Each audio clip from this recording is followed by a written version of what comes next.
Ish-kryeministri Sali Berisha ka kërkuar rikthimin në polici të atyre që i konsideron të shkarkuar padrejtësisht nga qeveria e Edi Ramës. Sipas tij, drejtues të aftë që luftonin krimin u larguan për të hapur rrugë për kriminal dhe të korruptuar që kanë marrë kontrollin e institucioneve. Do të merrni vendin që meritoni. Ju ndëshkuat se u përballët me krimin. Ju ndëshkuat për t'i hapur rrugën krimit. Do mbetet ditë e zezë në historinë e këtij institucioni kur një vagabond, një delinkuent kriminal si Sajmir Tahiri shpallte shkrirjen e policisë kriminale sepse kishte kapur prindët e tij tek bënin kontraband dhe i hapte rrugën krimit, skafeve dhe trafiqeve të tij personale, familjare. Me radhë, ky ishte fillimi i Edi Ramës, i qeverisës së Edi Ramës. Në aktin më të parë hapi portat.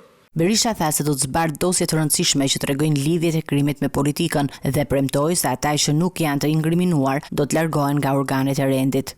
Nga organet e policisë shtetit do të largohen që të gjithë ata që janë të inkriminuar. Dosjen 1 milion faqe të ardhura të bisedave telefonike që dëshmojnë lidhjet e tmerrshme të krimit me politikën do të zbardhen, do të bëhen publike. Do të bëhen publike në mënyrë që shqiptarët të ndahen nga bota e krimit, të ndahen nga droga, të ndahen nga dhe të rikthehen ligjit, të rikthehen të drejtave të tyre, të rikthehen vendit tyre dhe shpresës. Nga organ, nga administrata shtetërore do të përzihen të gjitha ata dhe do të dalin para ligjit, të gjitha ata të cilët kanë mbajtur lidhje me krimin, si dhe të korruptuarit. Kjo është një luftë për ekzistencën e Shqipërisë.